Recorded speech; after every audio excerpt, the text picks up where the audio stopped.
Welcome back aboard BLERD Force 1 with your boys Mo and Ladi. And today we are reviewing Suicide Squad Isekai. And it's a new actual anime coming to you from Max. And streaming also on Hulu. So, what do we think about this and should you be watching? And before we get into this review, get down there, hit like on this video. Ladi, you know what? Sometimes, two things come together and make something kind of different, but also delicious. You know, the peanut butter and chocolate thing. In this case, you got your superheroes in my anime, and you got your anime isekai in my superheroes. Well, you didn't say it right. You have to say it like how Clayface said it. Isekai. Isekai.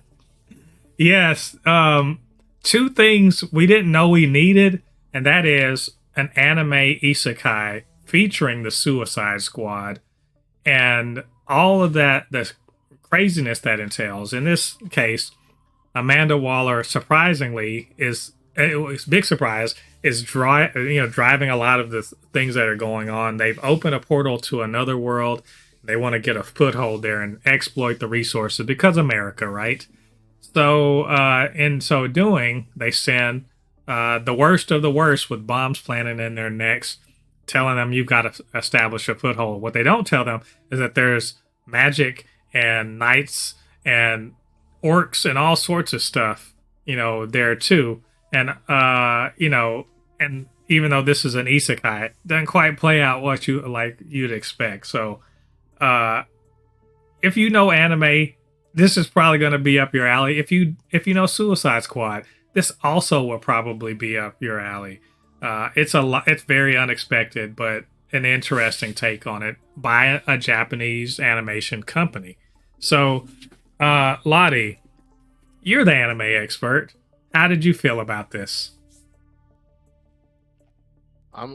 Honestly, it is like you said, it's actually a really good mix. It pretty much kind of gives me the feeling of if Harley Quinn, the TV show, was an anime. They're giving me some of the stuff that I wish that the Harley Quinn anime would do a little bit better job of bringing, having Clayface and because he wasn't even in, what was it, season 4 or season 5 at all. He was just some famous actor.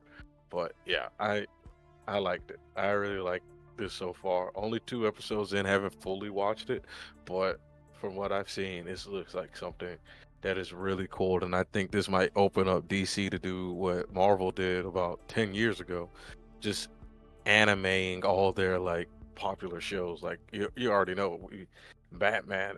They've done Batman in Japan before, but like they've already sort of have a Superman anime. What's wrong with a Batman anime? Yeah, you know what I mean. I mean, they did let's get it. They did the Batman Ninja thing with, I think there's 2 of those, but that's not really quite what this is. This is literally they gave a Japanese animation studio license to make a Suicide Squad anime. Like this isn't like My Adventure with Superman where it's inspired by anime. No, it is straight up. But what's even more fun about this, and by the way, I'm just not bearing the lead. I really like this show. I think it's very good. It's very good on all the levels that matter. Animation wise, stellar. I love the animation in this. The voice acting is this. We get only Japanese voices, so this is no dub. And I'm got to tell you, they really capture the characters. Like usually, what they're doing is they essentially fitting the Suicide Squad members into kind of archetypal anime, voices or figures. So obviously, Harley is the kind of the super, ganky, super spirited, crazy girl. What's his name? Clayface is kind of the sort of effeminate, pretty boy. And what's his name? Deadshot's the kind of the tough guy, the gruff tough guy. We got? Who are we missing? I'm missing one person. Clayface. What? Oh, of course, King Shark. So I mean, we get all of the archetypes, and they fit it. They fit the characters into those archetypes very, very beautifully. Another thing is the writing is great because it's hilarious. They know they're in an isekai because Clayface is telling them, but they are subverting the tropes left, right, and center. So if you watch any isekai, you know what the tropes are, and none of them play out the way they're supposed to, right? Like none of them play out correctly. They're all like wrong. They're all done, backwards. And so that's, the storytelling's really fun and it's still very true. There's plenty of cool cameos. And here's the thing that I really think that if you are not an anime viewer and you don't know isekais or anything, why you should tune into this. And that is this. The writers and the animators have a lot of love and affection for the Suicide Squad itself.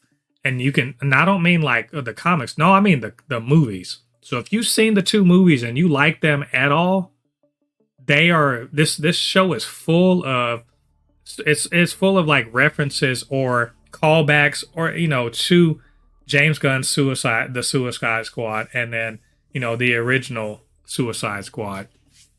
And so there's a lot of like real love for that, and also they're sort of like poking fun at themselves at the show, at the conventions. They're sort of, it's a little Deadpoolish in that way. Like there's a lot of fun to be had here, especially if you take it in the spirit in which it is meant to be taken, which is this is not a super serious thing, right?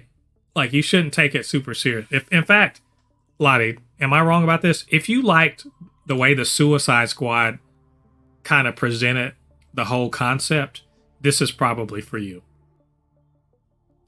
Yeah, I agree. Like you said, there's, usually in the isekai, one of the, the female character ends up falling in love with one of the other male characters. You're not gonna see that with Harley Quinn. You know what I mean? The princess is like, I need to meet them. They're going to destroy half your kingdom before you even see. There's the trope of, oh, this person from our world goes into the new world and then they defeat some enemy of the king or queen, and suddenly they're given high places and then like they're treated with honor and they go around and they have this big quest. That's what usually happens in an isekai. But no, they get thrown in jail. They go from one jail to another jail. Oh, well, they have superpowers, right? They're Clayface, right? No, they have magic, so their superpowers are sort of like negated. Oh, the people that don't have powers, where are they gonna? Oh, suddenly they get mad. So there's like magic and it's happening with them, and then they start introducing other characters. Like in episode 3, you see Ratcatcher, and there's a humorous story related to Ratcatcher and Deadshot. That's very funny. But you also see, like you saw in the very first episode, you see Katana, right?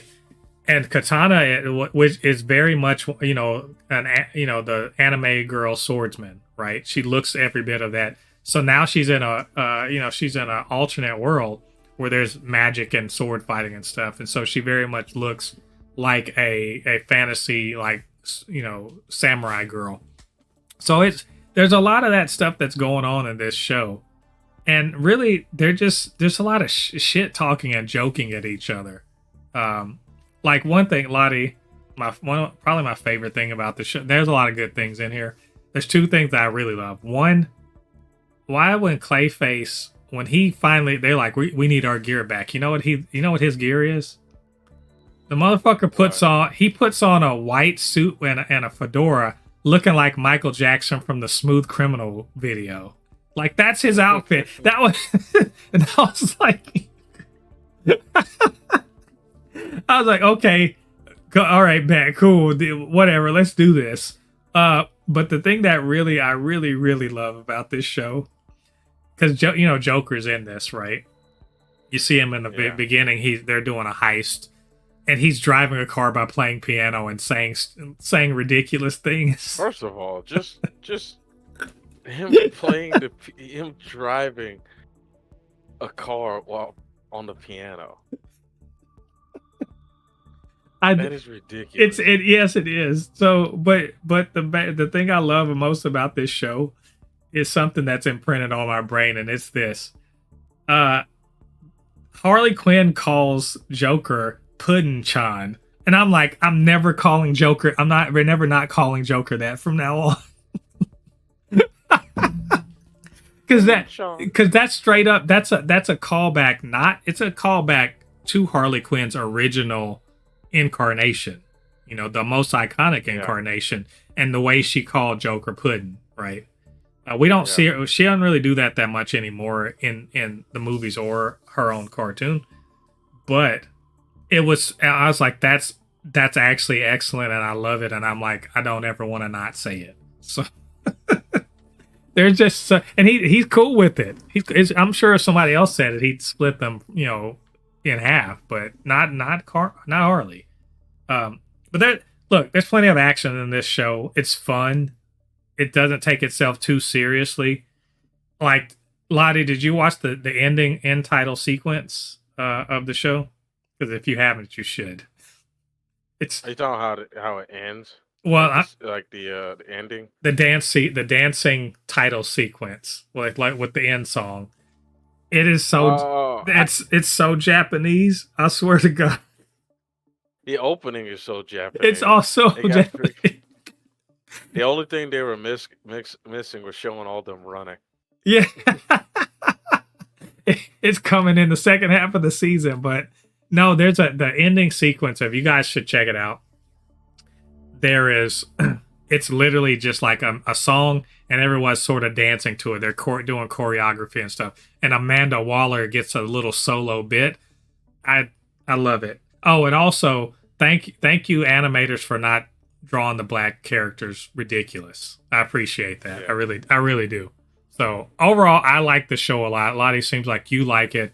You guys should go check out the first 3 episodes. New episodes on Thursdays, and we are going to continue to review it. So I guess that's all of our thoughts on this show. What did you guys think about it? What did you think about what we had to say? Get down to the comment section. Leave your thoughts there.